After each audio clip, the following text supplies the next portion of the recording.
예, 안녕하세요. 숙명아동 청소년 상담센터의 윤슬기입니다. 이번 시간에는 7강 친구는 잘 사귈 수 있을까에 대해서 살펴보도록 하겠습니다. 우리 ADHD 아이들의 행동 특성을 보면 어떤 과잉 행동이라든지 충동적인 면이 있기 때문에 친구들과 관계 맺는 것들에 대해서 어려움이 보이는 경우가 많이 있는데요. 그래서 이번 시간과 다음 시간까지 해서 총 2번에 걸쳐서 우리 아이가 친구를 잘 사귈 수 있는 방법에 대해서 살펴보도록 하겠습니다. 그래서 먼저 친구를 잘 사귀기 위해서는 ADHD 아이들이 가지고 있는 또래 관계적인 특성에 대해서 살펴보아야 되겠죠. 그래서 또래 관계적인 특성에 대해서 살펴보고 또 그거에 관해서 어떻게 도움을 줄 수 있는지에 대해서 알아보도록 하겠습니다. 먼저 ADHD 아이들의 하위 유형에 따른 또래 관계의 특성에 대해서 살펴보도록 하겠습니다. 그래서 ADHD 아이들은 그들의 행동 특성으로 인해서 또래 관계에 어려움을 보이는 경우가 많이 있습니다. 그들의 특성을 굳이 또 얘기하지 않아도 다 알고 계시겠죠. 그런데 하위 유형별로 조금씩 보여지는 사회적인 행동 및 어려움에는 조금은 차이가 있습니다. 모든 ADHD 아이들이 막 다 제각기의 모습은 아니고요. 나름의 특징이 있다라고 하는 것입니다. 그래서 첫 번째 주의력 결핍 아동형의 경우에는 어떤 행동이 적절한 행동인지 몰라서 생기는 사회적 기술의 결핍으로 어려움이 생기는 경우들이 있습니다. 그러니까 예를 들면 울고 있는 아이가 있다라고 해봅시다. 어떤 여자아이가 막 울고 있는데 울고 있는 여자아이를 달래주고 싶어요. 그 마음이 달래주고 싶지만 어떻게 해야 될지 잘 몰라서 그 아이를 막 놀리는 거죠. 근데 그것들이 놀리는 거에는 사실 그 우는 아이를 그치게 하기 위한 좋은 방법은 아니지 않습니까? 그래서 사실 그 아이의 울음을 그치고 달래주고 싶은데 어떻게 해야 될지 모르기 때문에, 그러니까 사회적인 기술이 부족하기 때문에 그렇게 놀리는 경우가 생길 수 있다라는 얘기입니다. 그래서 이런 것들이 주의력 결핍 아동형의 특징이고, 혼합형의 경우는 주의력 결핍과 부주의가 같이 섞여 있는 경우죠. 이런 아이들의 경우에는 특정한 사회적인 상황에서 자신의 행동을 억제하지 못해서 어려움이 생길 수 있다라고 이야기를 하는 것입니다. 그래서 아까의 예를 같이 들어서 우는 아이가 있어요. 그런데 우는 아이에게 놀리면 안 된다라는 것을 알아요. 놀리면 안 되는 걸 알지만 그 행동을 억제하지 못하는 거죠. 순간적으로 얘 놀리고 싶어. 하지만 그건 안 돼. 그러면 끝까지 참아야 되는데 그걸 참지 못하고 그렇게 놀리기 때문에 어려움이 생길 수 있다라는 것입니다. 그래서 이런 차이가 있어요. 그래서 여기서도 얘기가 나왔죠. 친구가 이야기를 하고 있는 상황에서 문득 하고 싶은 말이 생겼을 때 주의력 결핍형의 아이들의 경우에는 친구의 말을 끊는 것이 친구를 불쾌하게 만든다라는 것들을 알지 못합니다. 그렇기 때문에 친구의 말을 끊고 자신의 말을 하게 되는 것이죠. 근데 반면에 혼합형 아이들의 경우에는 말을 하고자 하는 욕구를 억제하지 못하기 때문에 친구의 말을 끊게 되는 것입니다. 그래서 이런 예를 통해서도 볼 때 주의력 결핍형의 경우에는 사회적으로 자신의 결핍으로 인해서 사회적 관계를 맺는 것이 어려울 수가 있습니다. 그렇기 때문에 혼자 있기를 좋아하고 상호작용에 할애하는 시간이 적고 또 교실에서 수줍음이 많고 놀림을 많이 당하기 때문에 또래로부터 자주 소외되는 것들을 볼 수가 있습니다. 예. 그리고 혼합형의 경우에는 자주 싸움과 논쟁을 자주 일으키는 아이로 보이기가 쉽죠. 자신의 행동을 억제하는 것들이 어렵기 때문에 그렇게 논쟁을 자주 일으키는 아이로 보이기가 쉽습니다. ADHD 아이들의 또래 관계 특성 중에서 또 다른 특징으로는 주의력 결핍형의 아이들의 경우에는 장난을 치거나 우스꽝스러운 행동이 다른 유형의 아동들에는 비해서 많지가 않습니다. 네, 그런 것들이 많지는 않지만 내향적이고 남을 의식하며 수동적인 모습을 보일 때가 있습니다. 네, 그래서 적극적이지가 않아요. 그리고 혼합형의 경우에는 과잉행동 충동형의 경우에는 제가 아까 잘못 얘기했었네요. 서로 장난을 많이 치며 우스꽝스러운 행동을 하는 등 밖으로 드러나는 문제 행동이 많이 보입니다. 네. 그럼 이 아이들을 위해서 어떻게 하면 좋을까? 나름의 팁을 보자면 주의력 결핍형 아이들의 또래 관계 향상을 위해서는 또래들과 친밀하게 상호작용을 하고 적극적으로 참여할 수 있도록 도와줄 필요가 있습니다. 그래서 어떻게 해야 될지 잘 모르는 아이들이기 때문에 어떻게 하는지 알려주면 되는 거겠죠. 또한 친구와 1대1 짝을 맺게 해주어서 그 친구와 시간을 더 많이 보내고 우정을 쌓도록 우정 개입을 해주는 것들이 도움이 될 수가 있습니다. 그래서 상호작용하는 방법을 모르는 아이라면 상호작용하는 방법을 알려주면 되는 것 아니겠습니까? 그렇기 때문에 상호작용을 할 수 있는 방법을 알려줄 수 있게 친구와 이렇게 관계가 잘 이루어질 수 있게끔 1대1 짝을 맺게 해주는 것들이 어떤 하나의 방법이 될 수가 있습니다. 또 혼합형 아이들의 경우에는 공격성을 억제하고 자신의 감정이나 행동을 조절하여서 상대를 배려할 수 있도록 하는 어떤 교육이라든지 어떤 심리적 치료적인 개입이 요구됩니다. 네. 자, 두 번째, 공격 성향에 있어서의 특성을 보자면 ADHD 아이들은 또래로부터 피해를 당하기도 하고 반대로 괴롭히기도 하는 또래들에게 거부를 경험하기도 합니다. 그 연구에 의하면 ADHD 아동이 일반 아동에 비해서 또래로부터 피해를 당하면서 동시에 가해를 행하는 비율이 더 높은 것들로 나타났습니다. 그러니까 어떤 공격을 받고 놀림을 많이 받은 아이여서 위축되는 것들이 아니라 그만큼 또 다른 아이들에게 그렇게 하는 경우가 많이 있다는 것이죠. 그래서 또래 거부와 같은 피해를 당하며 자신을 적절하게 방어하는 능력이 부족하다는 것입니다. 또 ADHD의 남자아이가 여자아이보다 훨씬 더 많은 가해를 가하는 반면 여자아이는 상대적으로 피해를 입는 경우가 더 많이 있습니다. 여자아이는 상대적으로 피해를 그냥 입는 쪽이 훨씬 더 많다는 거죠. 그래서 ADHD 남자아이들의 경우에는 때리고 치는 것과 같은 신체적 공격을 보이는 것과 달리 여자아이는 오타가 진짜 많이 났네요. 여자아이는 소문을 퍼뜨리거나 다른 사람을 배척하는 것과 같은 관계를 공격하는 특성을 보입니다.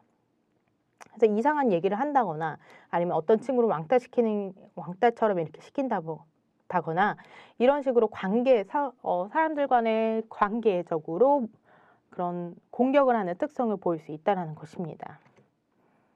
또 세 번째, 사회인지적인 특성을 보자면 사람들과의 의사소통에서는 사실 언어적인 것뿐만 아니라 비언어적인 것도 포함이 됩니다. 그래서 비언어적이라고 하는 것들이 무엇이겠습니까?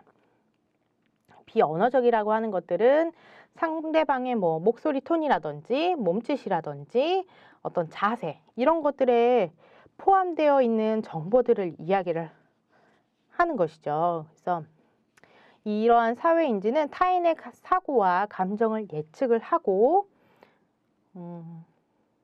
대인 관계를 형성시키는 역할을 담당하고 또 자신과 상대방을 비교하여서 상대를 이해하고 또 상대를 수용하는 능력과 관련 있는 것인데 이러한 사회 정보를 처리하는 과정에서 결핍이 있는 것입니다. 우리가 말만으로 그 사람의 의미를 파악하는 것들이 아니라 그 사람이 가지고 있는 표정이라든지 몸짓이라든지 어떤 제스처를 통하여서 그 사람이 어떤 의도를 갖고 있는지 어떤 것 같은지에 대해서 이해하지 않습니까? 그러니까 예를 들면 어떤 것들을 부탁을 했는데 그 사람의 말로는 그래 괜찮아 해 라고 이야기를 했지만 그 사람의 표정이 막 일그러지고 손짓도 되게 성의 없게 이렇게 한다거나 이렇게 표현을 했을 때 그 사람이 실제로 의도하는 바는 하라고 하는 게 아니라 하지 않았으면 좋겠다라고 하는 그런 뉘앙스가 훨씬 더 많이 풍기지 않겠습니까? 근데 사실 이런 것들이 언어적인 것뿐만 아니라 비언어적인 것 또한 어떤 의사소통하는 것들에 있어서 굉장히 많은 것들이 포함되는 거죠. 그런데 이런 것들을 제대로 캐치하지 못한다라는 것입니다. 그리고 캐치하는 게 어렵고 이런 게 잘 안 되기 때문에 친구들과 또는 대인관계에 있어서 어려움이 있을 수 있다는 것입니다. 그래서 이들은 문제 행동만으로도 상대방에게 오해를 불러일으키는 요인이 되는 것뿐만 아니라 자신과 상대방의 비교를 잘못하여서 관계 형성에 문제가 되기도 합니다. 그래서 이런 것들을 위해서는요, 끊임없이 변화하는 상호작용 속에서 사회적 단서에 적절하게 반응하기 위해 상황적인 요구를 분석하는 게 필요해요. 그 상황에서 아이가 이렇게 제스처를 취했을 땐 그게 어떤 의미가 있는 거다라고 하는 것들을 이야기해 주는 게 필요한 겁니다. 그래서 상황에 따라서 적절하게 행동할 수 있는 훈련이 필요한 것이죠. 이런 것들에 대해서 나중에 그림과 함께 조금 더 살펴보도록 하겠습니다. 네 번째로 긍정 착각의 오류라고 하는 것들이 있습니다. 이 긍정 착각의 오류라고 하는 것들이 무엇이냐면 그 ADHD 아이들이 사용하는 타인과의 관계 맺기, 내가 ADHD 아이의 입장으로서는 내가 사용하는 친구들과 관계 맺기 위해서 내가 하는 행동이 다른 일반 아동에게 상당히 부정적으로 평가되었지만 그 아이는 그렇게 생각하지 않는다라는 것입니다. 그래서 자신이 낯선 친구와의 상호작용을 잘 맺고 있다라고 생각을 하고 있는 거죠. 그래서 실제로 중학생인 ADHD 아이들에게 뭐 친구들과 어떻게 잘 지내고 있니? 뭐 친구들과 축구는 잘하고 있어? 뭐 이렇게 물어보면 그 아이들은 뭐 그냥 문제 없다라는 듯이 잘하고 있어요. 뭐 이렇게 이야기하는 경우들이 많이 있습니다. 근데 사실 그 아이들의 실질적으로 객관적으로 봤을 땐 그렇지 못하는 경우도 굉장히 많이 있는 거죠. 이런 것들을 긍정 착각의 오류라고 할 수 있는데요. 이 ADHD 아이들은 사회적, 또 학업적, 어떤 행동의 모든 영역에 있어서 타인의 평가에 비해서 그들 자신의 능력을 과대평가하고 난 괜찮아, 나 잘하고 있어, 이 정도면 괜찮지, 이렇게 생각한다는 것입니다. 실제로는 그렇지 않지만 그 아이들은 그렇게 착각을 하는 경우가 많이 있고, 시간이 지나면서 이러한 긍정적 자기 착각의 수준이 증가하였고 높은 공격성도 예측될 수가 있습니다. 이러한 긍정 착각과 과대평가가 ADHD 아동의 사회적인 어려움으로 이어질 수가 있습니다. 그래서 모든 ADHD 아이들이 긍정 착각의 오류를 가지는 것들은 아닙니다. 그래서 긍정 착각의 오류는 ADHD 아이들이 공격성 같은 문제 행동으로 이어질 가능성이 매우 높다라는 것 정도는 알고 계시면 좋을 것 같고요. 아이가 전부 이야기하는 것들이 사실은 약간 그 상황을 긍정적으로 보는 경우가 있을 수 있겠구나라는 정도로만 생각하시면 좋을 것 같습니다. 그러면 우리 아이의 의사소통의 증진을 위해서 어떻게 도와줄 수 있을까? 어디서부터 시작을 해야 하는 것들이 좋을까에 대해서 살펴보도록 하겠습니다.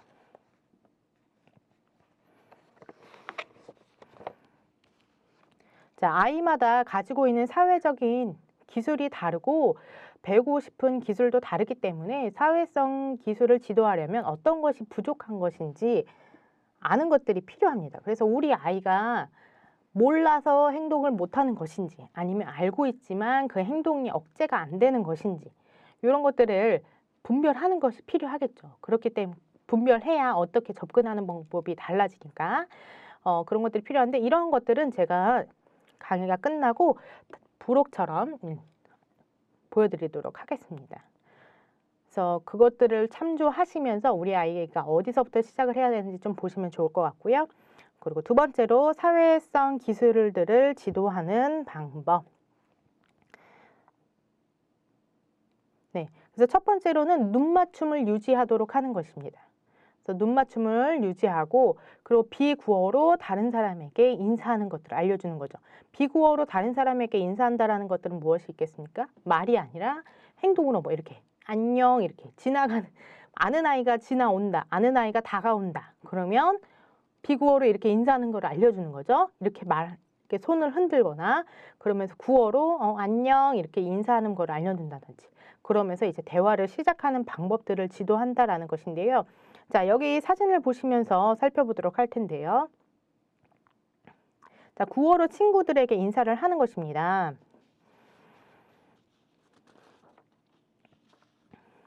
자, 친구가 다가오고 있어요. 그래서 이 친구가 이 아이가 ADHD 아이라고 생각을 한다라고 했을 때, 좀 앞에서 다른 친구가 다가오고 있죠. 서로 알고 있어요. 같은 반이라고 한다면, 그러면 이 아이의 여자아이의 입장으로서 본다면 얘가 인사하겠지? 이렇게 생각할 수 있지 않겠습니까? 근데 그것도 이 상황에서 잘못 여기 나와 있는 두 번째 방법처럼 이렇게 쌩 하고 무시하고 간다면 이 여자아이로서는 뭐야? 이렇게 생각할 수도 있고 이 남자아이와 이 ADHD인 아이와 더 친밀하게 지낼 수 있는 어떤 기회가 없어지는 게 되겠죠? 그러니까 그럴 때 인사하는 거다라고 알려주는 거죠, 아이에게. 저기 친구가 왔을 때는 친구는 너하고 인사하고 싶을 거야. 인사하려고 생각할 거야. 그런데 너가 인사를 하지 않고 가면 그 친구는 아마 너가 인사하지 않기 때문에 쟤가 나 모르나? 쟤 왜 나 모른 척하지? 무시하지? 라고 생각하면서 그냥 지나치게 될지도 몰라. 그렇기 때문에 너가 그럴 때는 인사를 해줘야 돼. 친구는 그거를 기대하고 있을지도 모르기 때문에 라고 하면서 이렇게 구어로 친구에게 인사하고 비구어로 막 이렇게 손 흔든다거나 제스처를 취하는 걸 해줘야 된다는 것들을 알려줄 수가 있는 거죠. 자, 그리고 또 다른 것들은 눈 맞춤을 유지하는 것입니다. 그래서 지금 여기 인형을 들고 있는 이 친구가 지금 말을 하고 있는 거죠. 그래서 올바른 방법은 뭐예요? 이 인형을 들고 있는 친구가 인형에 대해서 이렇게 막 설명을 하고 있는데 그 설명을 하고 있을 때 이 인형을 들고 설명하고 있는 아이가 설명하는 목적이 뭐겠어요? 자신이 알고 있는 것들을 친구들에게 전달하고자 하는 게 목적이잖아요. 그런데 이 잘못된 방법처럼 다 각자 자기 하고 싶은 일만 하고 막 여기 보고 저기 보고 막 딴짓하고 이야기를 한다면 이 친구는 기분이 절대로 좋을 수가 없죠. 그렇기 때문에 친구가 이야기하고 있을 때는 그 친구가 너한테 내 얘기 좀 들어줘. 내가 하는 말 좀 들어봐. 라고 하고 있기 때문에 그때는 눈을 마주치면서 친구가 하는 얘기 끝까지 눈 보고 기다려줘야 되는 거야. 라고 하면서 알려줄 수가 있는 거죠. 만약에 충동을 억제하기 너무 힘들다, 힘들어하는 아이다 라고 한다면 또 다른 전략을 사용해야 되겠지만 어떻게 친구가 말할 때 들어주는 거야 라는 것들을 모르는 아이라면 이런 것들을 알려주면서 그때 친구가 기대하는 바에 대해서 같이 설명해 줄 수가 있겠죠. 그리고 대화할 때는 조용히 해야 한다라는 거. 친구가 이야기하고 있는데 너가 시끄럽게 떠들면 친구가 이야기할 수가 없잖아. 친구가 너한테 이 인형에 대해서 막 많은 것들을 얘기해주고 싶어 하는데 너가 떠들면 이 친구가 너한테 얘기해 줄 수가 없어. 너가 지금은 그것들이 뭐 듣기 싫을 수도 있겠지만 다른 친구가 이야기하고 있을 때는 그래도 참고 기다려 주는 거야. 그래서 그리고 떠들지 않고 조용히 하고 있는 거야. 라고 하면서 이렇게 그림을 보면서 설명해 줄 수도 있고 아니면 그 상황에 처해졌을 때 그 상황에서 상황에 대해서 설명할 수도 있는 거죠. 그래서 너가 지루할 때는 그 상황에서 잠깐 다른 곳으로 갔다 올 수는 있겠지만 친구가 이야기하는 거에 방해되지 않게 조용히 다른 곳에 갔다가 오는 거야. 이렇게 이야기하면서 그 상황에 대해서 설명해 줄 수가 있습니다. 자, 그리고 다음에 대화를 시작하는 방법입니다. 그래서 이것 역시 대화를 어떻게 시작해야 될지 모르는 아이들이 제법 있어요. 그래서 친구가 만약에 무언가 먹고 있다면 그것들에 대해서 이야기를 시작할 수가 있습니다. 그래서 너 뭐 먹어? 이렇게 물어볼 수가 있겠죠. 그래서 나 지금 베이글 먹는데 저 안에 뭐 들어있는 거야? 안에 뭐 넣었어? 이렇게 물어볼 수도 있겠죠. 그런 것처럼 이렇게 무언가 먹고 있을 땐 뭐 그런 식으로 대화를 시작하는 방법, 대화를 여는 방법 이런 것들을 알려주는 건 역시 필요하다라는 것입니다. 그래서 뭐 이런 것까지 알려줘야 돼? 뭐 이렇게 싶을 수도 있겠지만 사실 그런 걸 모르는 아이일 수도 있어요. 잘 모를 수도 있고 어떻게 접근하는 것들이 가장 좋은 방법인지 모를 수도 있기 때문에 그런 것들을 한 번쯤 알고 알려주고 넘어가는 것들이 필요하다라는 것입니다. 그래서 아까 이야기한 것처럼 베이글 안에 뭐 들어가 있어? 그럼 뭐 크림치즈 들어가 있어. 막 그러면 또 다른 여자아이가 이거 맛있어? 물어보면 맛있어. 막 이렇게 얘기할 수 있겠죠. 이런 식으로 어떤 하나의 공통적인 주제를 가지고 서로 대화를 하는 것 그것 자체가 의사소통 아니겠습니까? 그래서 이런 식으로 어떤 주제를 가지고 대화를 시작할 수 있다. 그러니까 또 다른 방법이죠. 어떤 친구가 책을 읽고 있는데 뭐 읽고 있어? 이렇게 물어볼 수 있는 거죠. 그래서 그냥 재밌는 책 보고 있어. 이렇게 대답을 하고 그거에 대해서 이제 대화에 물꼬를 튼다라는 것처럼 보는 거죠. 그래서 무엇에 관한 책이야? 이거 고양이에 관한 책이야. 이거 재밌어? 어때? 그래서 그냥 재밌어. 볼만해. 이렇게 이야기를 하는 거. 이렇게 이야기를 시작하는 거. 친구들과 대화를 시작하는 것. 또 과거에 있었던 일을 물어보는 것도 하나의 방법이 될 수가 있겠죠. 그래서 너 어제 뭐 했어? 그래서 나 그냥 게임했어. 이렇게 과거에 있었던 일, 어제 뭐 했어? 어떻게 지냈어? 뭐 하고 지냈어? 이런 것들. 그래서 중요한 거는 단답형으로 끝나는 것들이 아니라 개방적으로 질문을 하는 거고 답에 따른 연계적인 질문을 해야 한다라고 하는 것입니다. 그래서 누구하고 놀았어? 그래서 내 친구 존이랑 놀았어. 그래서 무슨 게임 했는데? 난 이거 무슨 캔디랜드 게임 했어. 이런 식으로 대화를 연결할 수 있게끔 하는 거죠. 이렇게 하기 위해서는 가정에서 어떻게 해줘야 되겠습니까? 단지 이럴 때 이렇게 하는 거야 라고만 끝나는 것들이 아니라 먼저 엄마가 아이와 대화하는 거에 있어서도 이런 식으로 대화를 진행을 하는 것들이 필요하겠죠. 그래서 아이들과 뭐 유치원에서는 어떻게 지냈는지 뭐 어땠는지 이렇게 작은 것들 하나라도 이렇게 자꾸 이야기하면서 대화하는 습관을 길러주고 또 그런 상황을 만들어주고 그런 상황이 안 된다면 연습도 해보고 네, 또 다른 사람하고 엄마 말고 또 다른 사람하고도 연습을 해보고 그렇게 해볼 수 있지 않겠습니까? 그런 것처럼 자연스럽게 습득될 수 있지만 일반 아이들의 경우에는 자연스럽게 습득되지 못하는 것들이 이 ADHD 아이들의 어떤 어려움이 있기 때문에 이런 것들에 대해서 약간은 인위적이지만 그런 방법을 통하여서 알려줄 필요가 있다라고 하는 것입니다. 자, 다음으로는 아까 이야기한 그 사회적인 기술의 평가를 위한 관찰인데요. 이거는 제가 그냥 읽어드리도록 하겠습니다. 첫 번째, 아동이 사회적으로 부적절한 행동을 한 다음에 무슨 일이 생기십니까?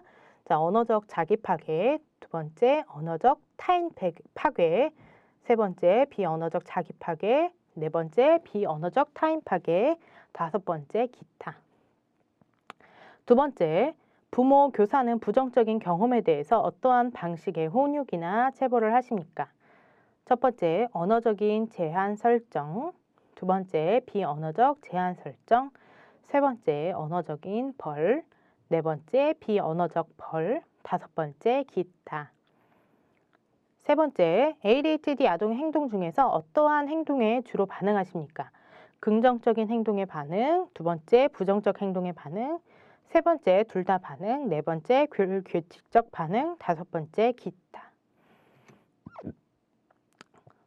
자, 네 번째, 행동을 예상할 수 있는 신체적인 언어로 어떤 것들을 사용하십니까?